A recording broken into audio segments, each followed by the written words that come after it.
looking at how the scapula movement with the arms when you're moving into shoulder flexion or abduction. First thing we're going to look at is what happens with the shoulder blades as someone flexes their arms forward. I'm going to turn around and first look at me in just a general pattern. I'm going to raise my arms overhead, and you're looking first of all to see, do the arms come to 180 degrees? So are your clients able to bring their arms all the way overhead? So I'm going to turn to the side and show you here, and you'll see that I have some limitations. As I bring my arms up, there's a point where you're going to start to see some compensations before I get to 180. So a little test to see if you can notice those compensations. Let's say your client is able to get to 180. The next thing you're going to look at is what's happening with the shoulder blade. So as they're moving their arm up to 180 degrees, is the shoulder blade coming? So the tip of the shoulder blade is kind of about right the middle of where their side body is.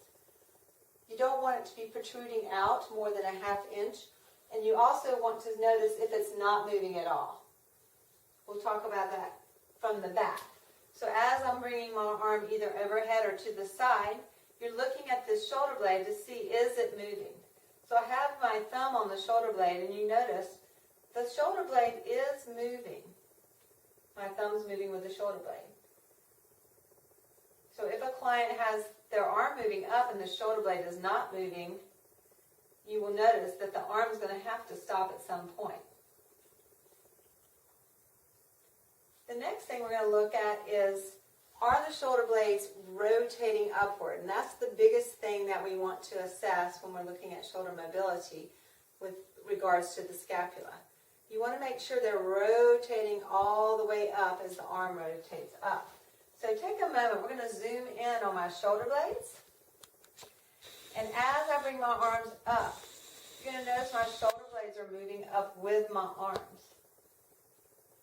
And as they come down, my shoulder blades are coming down. The same thing would happen with shoulder flexion, the same exact movement. As my arms move up, my shoulder blades are rotating and up.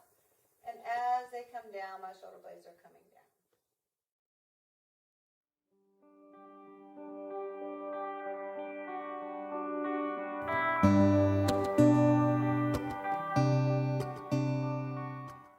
Let's look at some dysfunctions you may see that are pretty common in a lot of people.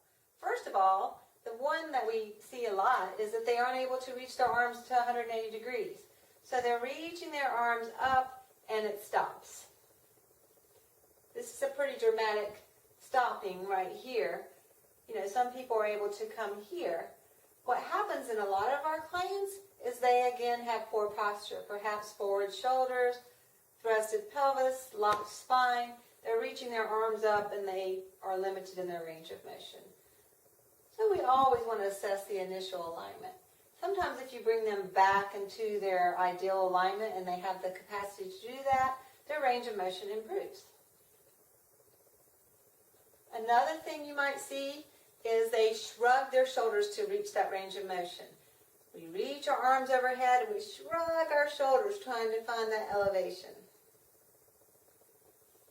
Shrugging the shoulders is the compensation that's using the upper traps to do the movement. And we'll look at how we can quiet the upper traps and make the movement more pure from the shoulder and not from the upper traps being a dominant muscle. Another thing that you may notice as a dysfunction is the shoulders abduct or come apart. So as I'm flexing my arms forward, my shoulder blades are spreading apart. I'm not creating that nice control of the shoulder blades. They're just kind of flying forward. And lastly, what we may see is winging of the scapula. This is where the shoulder blade comes off the back. When a person reaches their arm forward, I'm going to take my thumb here. You're going to notice that my thumb can poke out and that shoulder blade pokes out. Now the reason it's happening on my body right now is I'm internally rotating my arm to show you the compensation. That gives you a few clues as to why someone might be winging their scapula. We're going to go back to one of the assessments we had when we looked at spinal mobility and stability, because this is also something you see with shoulder flexion. Sometimes when your client moves into shoulder flexion, you're going to see compensations in the spine. So as the person reaches their arms up, you see them start to arch their back. So what you want to notice again is the client able to maintain stability in their center as they raise their arms up? Or are they compensating by releasing the core and finding that range of motion there? Wanting to find pure motion without compensation. Compensation, less compensation.